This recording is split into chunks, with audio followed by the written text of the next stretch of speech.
y'all, welcome back. Mandy with My Hectic Life Pets, where we talk about all things pet and pet related. And today I thought I would go over my weekly pet care cleaning routine. So my cleaning routine is actually really pretty easy. I don't think it could get any easier if I tried, because I have bioactive tanks and I do have planted tanks and I have snails and algae eaters and all that good stuff in my tanks to help cut down on my scrubbing and cleaning. And in my terrariums, I don't have to change out the bedding. So my cleaning routine actually is not every week, it's every 4 days, which I schedule accordingly on my calendar. I know, and I use an actual calendar, guys, because I'm old. I don't ever check my calendar on my phone, and even if it notifies me, I tend to just turn off my notifications, so I don't pay attention to it. So I gotta look at an actual physical calendar like in the olden days. So about every 4 days I go ahead and maintenance my fish tanks and my vivariums, and then I also wash Buster's bedding and I clean up the yard. Now it would be better if I cleaned up the yard every day, but right now it's like 35 degrees outside, so yeah, I'm only doing that every like 4 days right now. So anyway guys, I am gonna make some coffee because it is early in the morning, and then we are gonna get started. Alright, so I've got my coffee. I don't know how many big huge coffee fans there are out there, but oh my gosh, I got the toasted marshmallow from Coffee Mate and it is freaking delicious, guys. Like, ugh, almost want to drink it by itself, but that would be weird, right? So anyway, now that I have my coffee, it is time to get to work. So the first thing I'm gonna do is I'm gonna go ahead and prepare one of these cubes of fish food. I really like the freshwater multi-pack because it gives you 4 different varieties of food. So it takes up a lot less space than buying like a million different types of food and storing it in your freezer. And that way you know your fish are getting a varied diet, because this has all kinds of good things in it. It's got spirulina, it's got brine shrimp, it's got bloodworms, it's got, and way more than that. It's got all kinds of good stuff in these freshwater multi-packs, and like I said, it saves on freezer space. So I've already got a little bowl of dechlorinated water, so I'm just gonna pop one of these cubes in. So I've got my frozen fish cube thawing out in my dechlorinated water, and I'm gonna go ahead and take care of the yard while I wait for this to thaw out. So I actually got this new pooper scooper that I really am liking so far, because a lot of these scoopers are not big enough to hold my dog's waist. It's an Arm & Hammer scooper, and they also come with a couple of these bags.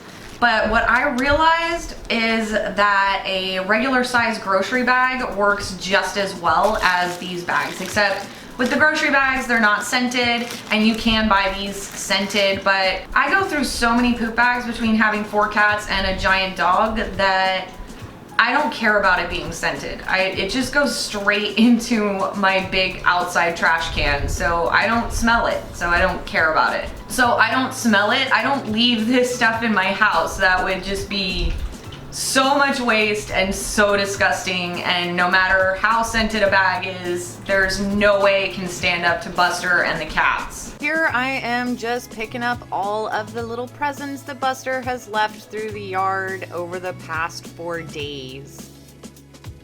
Then all I have to do is pull the bag out and tie it off.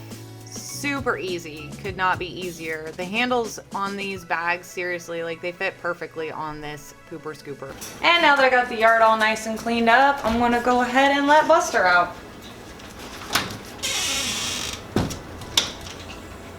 So my fish food's been sitting for about 10 minutes now, so I'm gonna go ahead and dump it into a net and rinse it off. That way I'm not dirtying up my tanks any more than I have to. So now we've got our nice clean fish food. I realize that I am about to do a water change, so it probably doesn't matter that much that I clean my food, but it's just good practice and a good habit to get into. So now I'm gonna go ahead and feed the fish. And look at him go. And my camera battery is dying already, and I'm like not even into this video yet.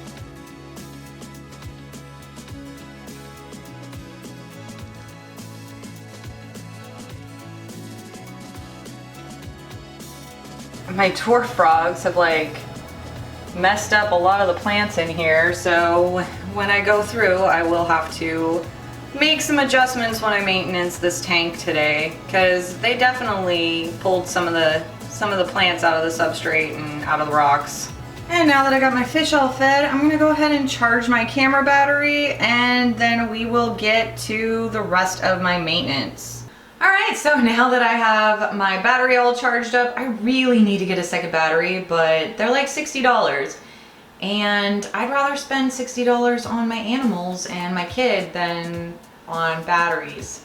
So anyway, for my water changes, I usually have my bacteria supplement because I'm extremely paranoid all the time about losing too much bacteria in my tanks.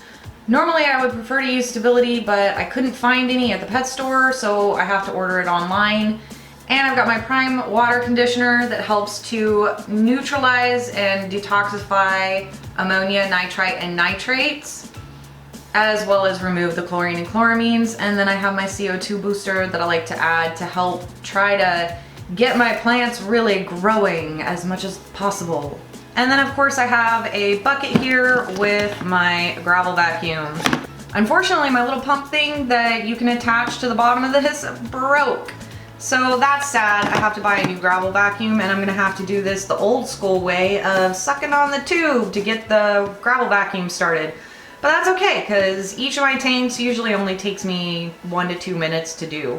And one of the biggest things that you never ever want to forget when you're doing your water changes is to always make sure you unplug your heater and your filter on all your tanks, because if you don't unplug your heater and your filter, then your filter is going to run dry, your heater could overheat and malfunction, and it's just a whole mess. So make sure that you're always unplugging your heaters and your filters when you're doing your water changes, guys. Make sure that you never forget that step. It's so important.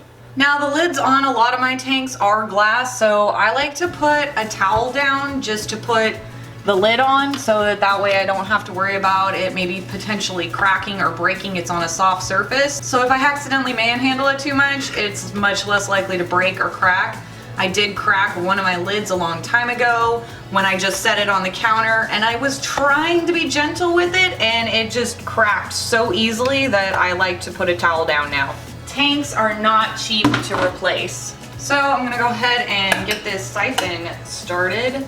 And I don't do too in-depth of gravel vacuuming on my tanks because I do have live plants, so I want a little bit of that stuff in the substrate to help my plants' growth. But I do want to get some of the nastiness out of there. So I just kind of do like a mild gravel vacuum on the gravel, and then I do about a 50% water change on every single one of these tanks.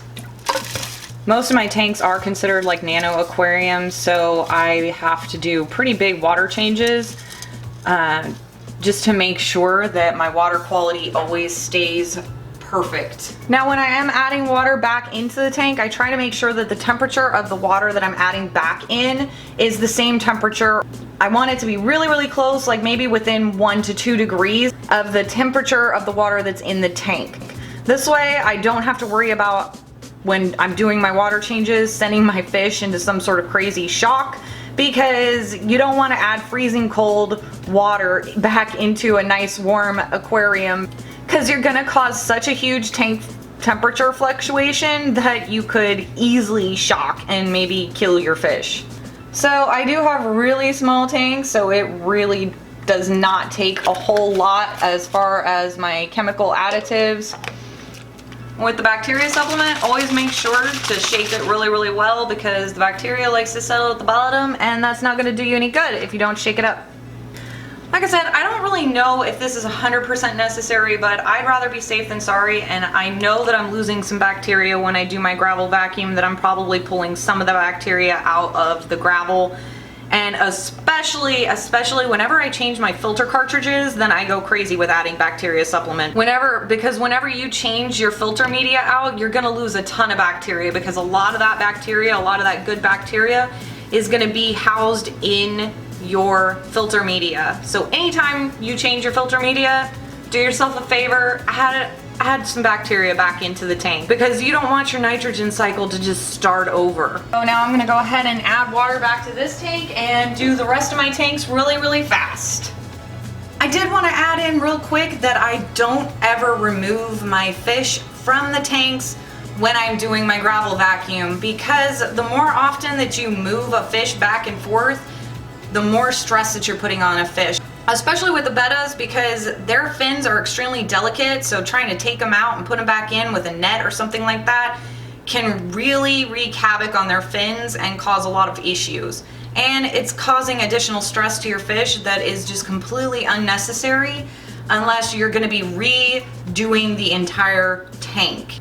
Changing out the substrate would be about the only time that I would be wanting to remove my fish from the tank. So apparently my camera turned off while I was cleaning out my fish tanks, so gotta love that. So rather than re-clean all my fish tanks right now, I will just go ahead and show you the finished product.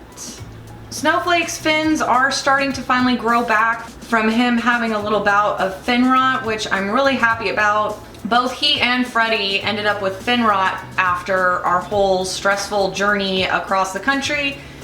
But luckily Snowflake seems to be doing really well, and I think he's gonna make a full 100% recovery. I mean, it's been over a month now and his fins are looking like they're starting to grow back, so I think he's gonna be just fine. I did have to rearrange and kind of doctor up my frogs and killifish tank because my frogs so kindly just moved around a lot of the plants, so I had to put them all kind of back in place. Hopefully once their roots and everything start growing, then the frogs should not be able to cause any problems with the plants anymore. And my Amazon sword in this tank is not looking fantastic. I'm hoping that dosing the tank and everything is gonna help, because I mean, when you first put some of these plants in, they are gonna die back a little bit, but I'm not seeing any new growth just yet. But the last couple of Amazon swords that I have had, I feel like it took a little while for them to really start to come back after dying off first. So hopefully in another month or two, I should start seeing a lot of new growth on this plant. So now I'm gonna go ahead and do the water change on this one. Because this one is over carpet, I am gonna be putting a towel down on the floor to make sure if I have any whoopsies that I don't end up with a bunch of water on my carpet. So if you do have tanks that are sitting on carpet, when you do your water changes, it's always a good idea to put a towel down there around the tank so that if it just leaves room for error. And I don't know about y'all, but I can get kind of messy when I'm doing my water changes. Another thing you can always do too is put some painter's tarp around, or a plastic trash bag or something in the area that you're going to be keeping your bucket and stuff. Now this tank doesn't have any fish in it or anything, but I am pretending to feed this tank every now and then with some fish food just to help build up some more ammonia in the tank and get the nitrogen cycle really going so that this tank can hurry up and cycle.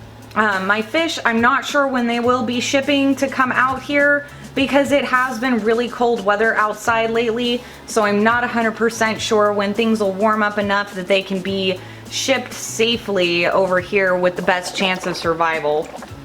So on this tank, I actually only do about a 15 to 20% water change because it is a larger volume of water. So nitrates are not going to build up in this tank as quickly as in my smaller nano aquariums. Now, one thing I did forget to mention is that when I do my water changes, I also do check to make sure that I still have a small piece of cuttle bone in each of my tanks for my snails. I do need to feed my worms, so I have my Josh's Frogs worm food that I'm just going to put a little bit in there for the worms. This helps to gut load my worms so they're nice and fat and happy and full of nutrition for my frogs. So next, I'm gonna maintenance my crickets and make sure that they have plenty of food and water, so it looks like they have plenty of food. So now I'm just gonna spray their little spongy down to make sure that they have plenty of water.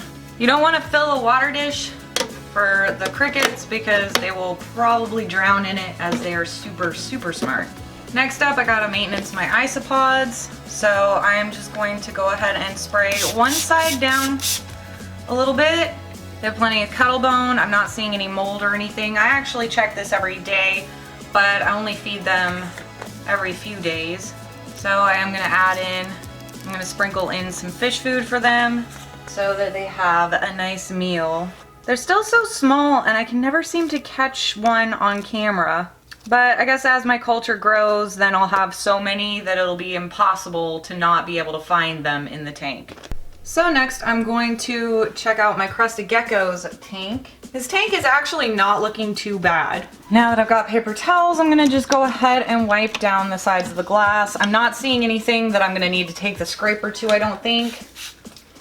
So I'm just gonna kind of clean that up a little bit. So I just clean up the inside and outside of the glass a little bit. And I also check on the food ledge to see if that needs to be soaked and cleaned. Right now it's looking pretty good, so I'm not gonna mess with it. And I check these multiple times a day, so if I do ever notice that something is looking pretty shabby, then I will go ahead and do maintenance on a non-maintenance day. I only do XYZ days. If it needs to be done, it needs to be done. So while I'm in here, I'm gonna go ahead and give Brack some new food. That's another one that I do on a daily basis, but while I'm here, I'll go ahead and take care of it. Go ahead and give him his fresh food. And I do have to say that this moss in this tank has like ended my humidity problems. Like it's completely ended my humidity problems. My humidity levels are actually staying where they need to be. The tank drying time, it's taking about a full day for it to dry out from when I get it to about 80%. So that is a lot better than it was before. So now his tank is all nice and clean and pretty. And I mean, seriously, that only took me like 1 minute. Why? Because it's a bioactive tank. If I were to need to really take my razor blade inside here, then I would remove Brack so that he wouldn't accidentally have I wouldn't want any mishaps happening. I try to be very cautious with Brack, and I try not to ever overhandle him, and I try to make sure that he is well cared for and that he stays out of the line of danger. So if I'm taking a razor blade into the sides of the tank, if there's any spots that really need to be razored off, like any old food that's like crusted to the glass or anything, then I will take him out of the tank because I don't want him in any sort of harm's way. So I do still need to plant all of these, but I am gonna go ahead and give them a nice spray. Eventually, that is on my to-do list of redoing my green tree frog tank, but it's still on my to-do list and it will end up happening. It will get done. Also, I wanted to go ahead and check in on my frog moss, and it looks like it's doing really well, and there is still water at the bottom in the gravel, so I'm not going to worry about watering it today. So now we're on to my Pac-Man frogs. Now the tank glass is looking pretty good. It's looking pretty clean, so I don't really have to do any maintenance there. But of course I am going to need to spray this tank down, and his water bowl is empty, so I'm going to go ahead and grab that and clean that real quick and put it back in his tank. So I did go ahead and change out his water bowl and added some water in there, some dechlorinated water in there. I typically use white distilled vinegar and water to clean all of my animal stuff, along with my kid stuff actually, because it is way safer and I feel way better about it than using any of the chemicals. Even if they do say that they're reptile safe, I still feel better using vinegar and water. It just seems safer to me. So now I'm gonna go ahead and give a good spray down. And while I'm here, I do feed these guys every 4 days. So I'm gonna go ahead and toss Zorak a worm so he can eat. And I'm gonna move this leaf out of his way. Nudge it towards him a little bit. And he's got it.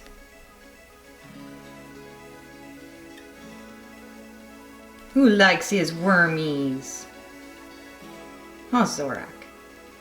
And now on to Moltar's tank, also looking pretty good. Like I said, with the Pac-Man frogs, you don't really have to do hardly any maintenance with the bioactive tanks because they don't climb on the glass or anything. They're not arboreal. They pretty much just sit and wait and eat. So I'm gonna go ahead and clean Moltar's bowl and bring it right back. So I found Moltar. She was hiding in the substrate, and I'm gonna go ahead and give this tank a good spray down. I already changed her water out, so she is good. Now I'm not gonna feed Moltar right now because it does kind of look like she is shedding.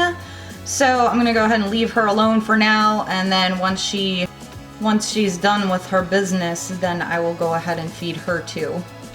So the only thing left, I do need to still figure out the humidity issues that I'm having with these two tanks. I'm thinking about maybe putting in a foam background and putting moss on the background, like up towards the top. So that way I don't have to worry about the frogs like trying to eat any of the moss or anything, and it won't cause any issues, and it'll help to hold humidity into the tank, and it'll probably give the tank a little bit more of a naturalistic, kind of cooler look to it. So I think that's what I might do, is I might buy some foam board and go ahead and put some like cocoa fiber and stuff on it, and then attach some moss like up towards the top. So I think it'll look really cool, and I think it'll help with the humidity in these tanks. Whew. Okay, so I'm pretty much done with all my maintenance for the day, for the next 4 days really, other than I still have to wash all of Buster's different beds. I've got 2 beds, one for his crate and one that I keep like, well, it kind of moves around. Sometimes it's in my office and sometimes it's in the living room, just depending on where I am, because he usually wants to be wherever I'm at.